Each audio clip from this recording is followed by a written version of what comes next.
ചന്ദ്രകാന്തം പ്രേക്ഷകർക്ക് ഒരു ഇടിവെട്ട് പ്രൊമോ തന്നെയാണ് ഒന്ന് പുറത്ത് വിട്ടിരിക്കുന്നത്. വേറെ ഒന്നുമല്ല, നമ്മുടെ ഗൗതം ബാലാജിയും കൂട്ടരെയും എടുത്ത് കസ്റ്റഡിയിലെടുത്ത് ഇടിച്ച് അറഞ്ചും പുറഞ്ചും ആക്കുന്ന കുറേ രംഗങ്ങൾ തന്നെയായിരുന്നു നമ്മുടെ എപ്പിസോഡ് എൻഡിങ്ങിൽ. അപ്പോൾ നമ്മുടെ പ്രൊമോയ്ക്ക് ആദ്യം കാണിക്കുന്നത് നമ്മുടെ നന്ദ വരികയാണ്. എന്നിട്ട് ബാലാജീനെ ഇങ്ങനെ ഭീഷണിപ്പെടുത്തുകയാണ്. ഇപ്പോൾ മനസ്സിലായല്ലോ ഞാൻ ആരാണെന്ന്, ഇനി നീ അവരെ ഉപദ്രവിക്കാൻ നിൽക്കരുത്, അതായത് ഗാഥയും ഗാഥയുടെ അമ്മയും നീ ഉപദ്രവിക്കാൻ നിൽക്കരുത് എന്നുള്ളൊരു വാണിംഗും നമ്മുടെ നന്ദ കൊടുക്കുന്നുണ്ട്. അപ്പുറത്ത് നമ്മുടെ ഇന്ത്യവരത്ത് നമ്മുടെ ലക്ഷ്മി നമ്മുടെ മഹാദേവൻ്റെ അടുത്ത് ഇങ്ങനെ പറയുന്നുണ്ട്, ഈ ഗാഥയെ എത്രയും വേഗം ഇവിടുന്ന് പറഞ്ഞു വിടണം, ഈ ഒരു നിമിഷം ഇവിടുന്ന് പറഞ്ഞു വിടണമെന്ന് പറഞ്ഞ് ലക്ഷ്മി ഇങ്ങനെ വാശി പിടിക്കുകയാണ്. അപ്പോൾ ആ ഒരു സെയിം സമയത്ത് തന്നെ നമ്മുടെ ഗൗതവും നന്ദയും വരുന്നൊരു രംഗം തന്നെയാണ് നമുക്ക് പ്രൊമോയ്ക്ക് അവസാനം കാണുവാൻ സാധിക്കുന്നത്.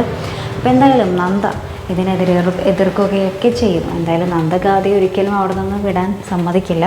അപ്പോൾ ഇനി നമ്മുടെ ലക്ഷ്മിയും നമ്മുടെ നന്ദയും തമ്മിലുള്ളൊരു പോര് തന്നെയാകുമോ ഇനി നടക്കാൻ പോകുന്നത് എന്നൊക്കെ നമുക്ക് കണ്ടു തന്നെ അറിയേണ്ടിയിരിക്കുന്നു. അപ്പോൾ അതിനൊക്കെയായിട്ട് നമുക്ക് കാത്തിരുന്ന് കാണാം.